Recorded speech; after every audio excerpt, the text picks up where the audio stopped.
Bonjour et bienvenue à ce temps de prière. Depuis déjà une semaine, le Québec est en pause. Pour employer les mots de notre premier ministre Legault, nous menons ensemble la plus grande bataille de notre vie collective. En cette période de confinement, vous allez voir que cette capsule a été filmée en 3 lieux différents. La preuve que nous ne pouvons pas nous empêcher de prendre ce temps de prière ensemble. En ce 5e dimanche du Carême, Jésus ramène Lazare à la vie. Jésus qui est source de vie. Quelle belle source d'espérance dans les temps que nous vivons actuellement. Je vous souhaite un bon visionnement et n'oubliez pas de prendre soin de vous et de profiter du soleil du printemps.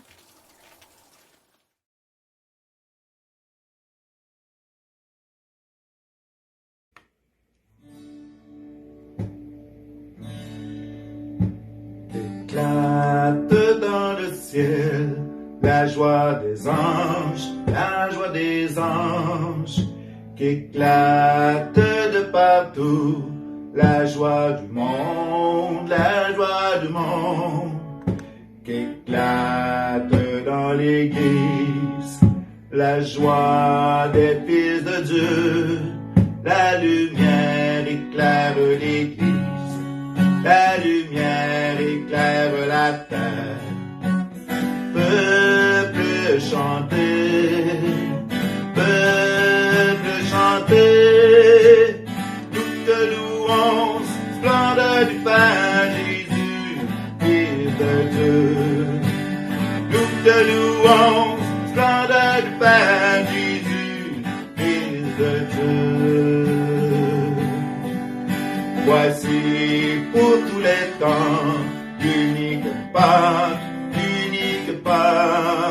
Voici pour Israël, de grands passages. Voici la longue marche vers la terre de liberté. Ta lumière éclaire la route, dans la nuit ton peuple s'avance. Libre et vainqueur, toute louange, splendeur du pain Jésus, Fils de Dieu. Toute louange, splendeur du pain Jésus, Fils de Dieu. Voici maintenant l'heure de la victoire, Voici la liberté pour tous les peuples, Le Christ ressuscité, triomphe de la mort, ô nuit qui nous rend la lumière, ô nuit qui vit dans sa gloire. Le Christ Seigneur, nous te louons, splendeur du pain Jésus, Fils de Dieu. Nous te louons, splendeur du pain Jésus, Fils de Dieu. Nous te louons, splendeur du pain Jésus, Fils de Dieu. Nous te louons, splendeur du pain Jésus, Fils de Dieu.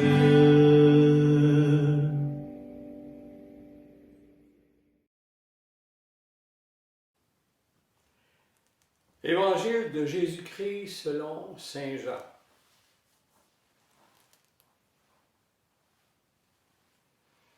En ce temps-là, Marthe et Marie, les 2 sœurs de Lazare, envoyèrent dire à Jésus, « Seigneur, celui que tu aimes est malade. » En apprenant cela, Jésus dit, « Cette maladie ne conduit pas à la mort, elle est pour la gloire de Dieu, afin que par elle, le Fils de Dieu soit glorifié. »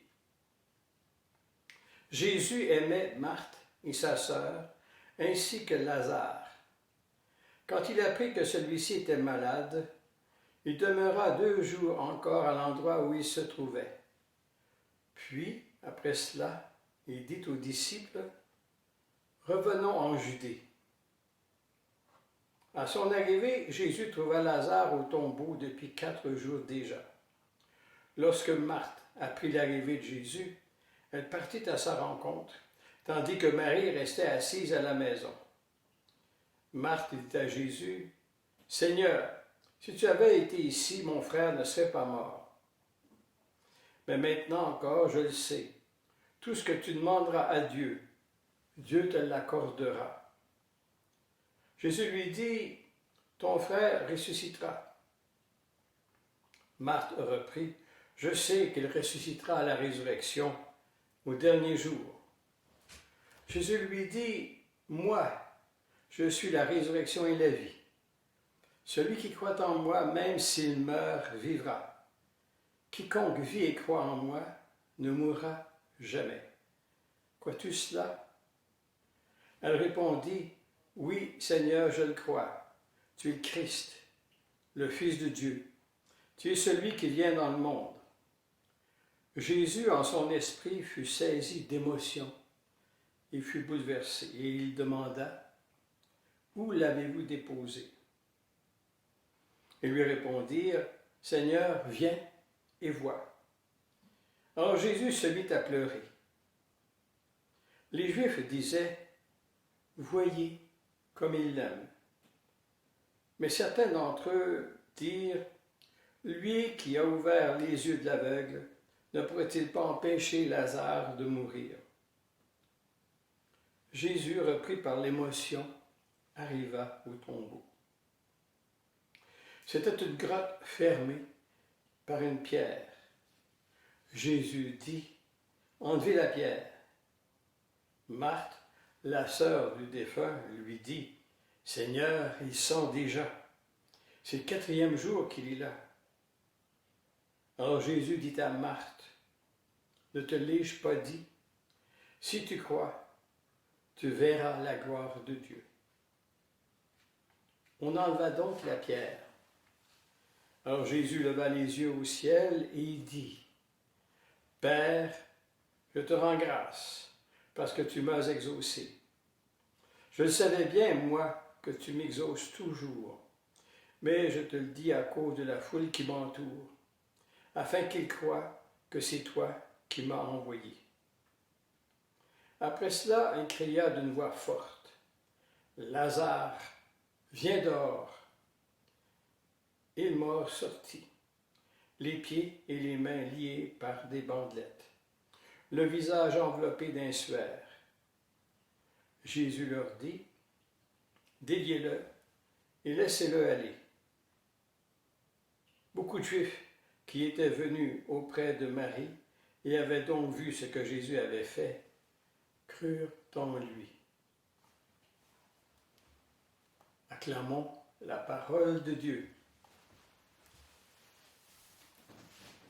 Alors, chers amis, en cette continuation de réflexion avec vous, dans ce carême et aussi dans ce temps de confinement pour beaucoup et de période un peu stressante pour tout le monde. Alors là, on a aujourd'hui la résurrection de Lazare, un beau texte. Puis avec les autres textes, surtout la première lecture, je vous sortirai de vos tombeaux. Alors ça fait référence à la vie. Je trouve que c'est très, très intéressant. Il y a plusieurs thèmes que je vais élaborer avec vous. C'est curieux, moi, cette résurrection ne m'a jamais trop impressionné. Alors, je ne veux pas dire que je suis insensible, parce que probablement vous aussi, vous dites, ben, si tu avais été là, il ne serait pas mort. Je pense qu'on a tous cette réflexion-là, parce qu'on aime la vie. Ça vient de Dieu. Puis même quand on a des tas de malheurs, de souffrances physiques, de problèmes, on veut vivre. La plupart du temps, c'est ça qu'on veut vivre. Puis je pense que cette période de changement de vie à cause du virus fait goûter davantage la vie. On sent que c'est important d'être en relation, de partager, de vivre des choses. Alors, on ne veut pas que ça arrête. Mais, alors cette résurrection, c'est un retour à la vie de tous les jours, mais il a fallu qu'il recommence à mourir une autre fois. À ce moment-là, c'est moins plaisant, parce qu'on voudrait que, hein, moi en tout cas, je sais que j'aimerais ça qu'on ne meure pas. Alors ce texte-là, là, c'est qu'est-ce qu'il vient nous dire pour Jésus? Déjà dans l'Évangile, il dit, si c'est arrivé, c'est pour la gloire de moi, là, de Jésus. C'est pour ça. Pour les gens qui étaient devant lui, là, toute la foule, puis son enseignement, ce miracle était important. Et il se manifeste comment? Comme le maître de la vie. Il a accès à la vie. Il peut redonner la vie. Puis toutes ces paroles le prouvent. Hein? Alors, puis dans un sens, pour redonner la vie, il fallait qu'il y ait la mort.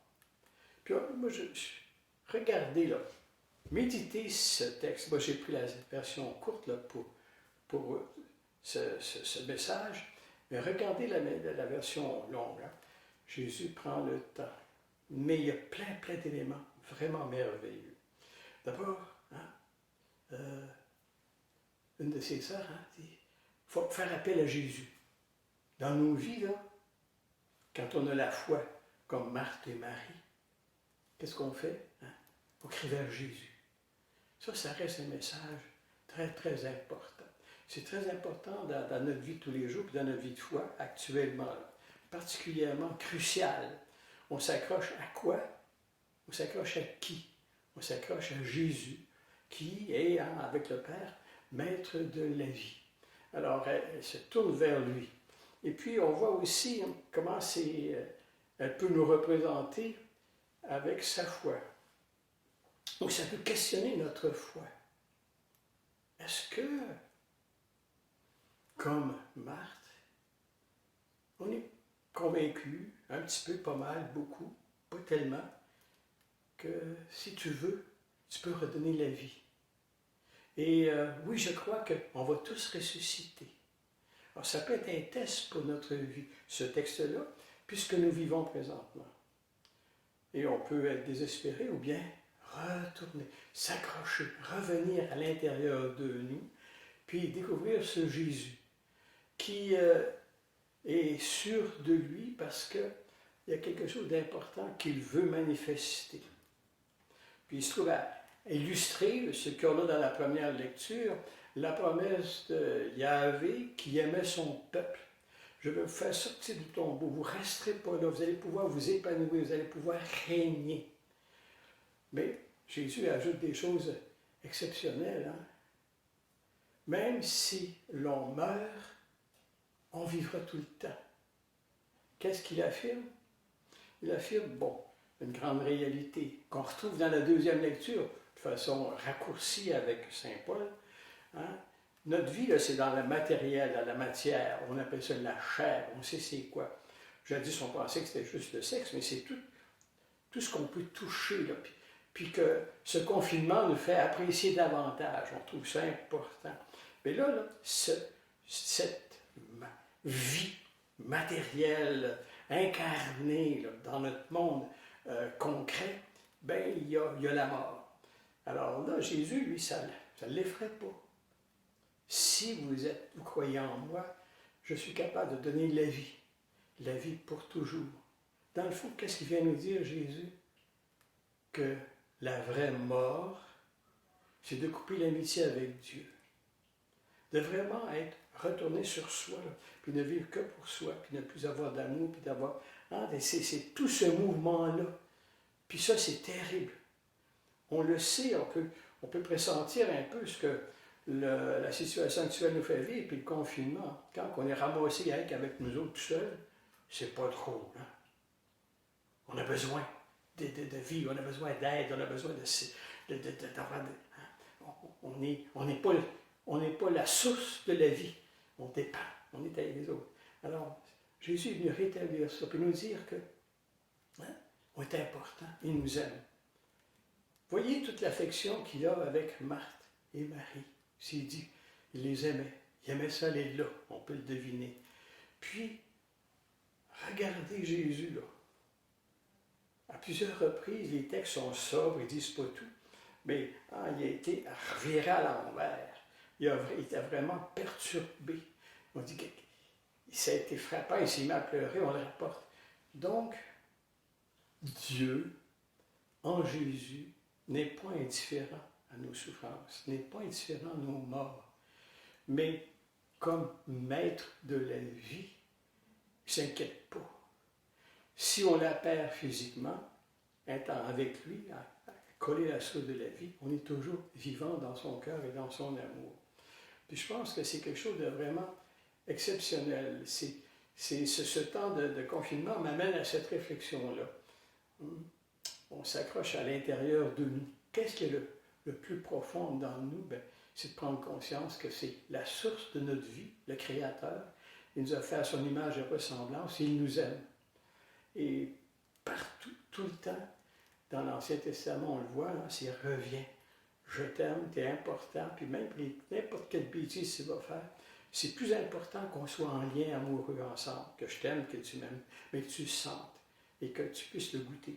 Alors c'est ça que Jésus vient nous manifester aujourd'hui, puis nous dire qu'à travers cette épreuve de la mort de Lazare, mais le fait de le ramener à la vie, il nous dit que nous sommes voués à la vie qui dure. Alors, celui-là, on va rendre grâce au Seigneur, on va le louer pour ce qu'il est, un Dieu de vie, un Dieu de bonté. On va lui demander de nous aider en ces temps difficiles. Trouver le sens que peut donner à notre vie.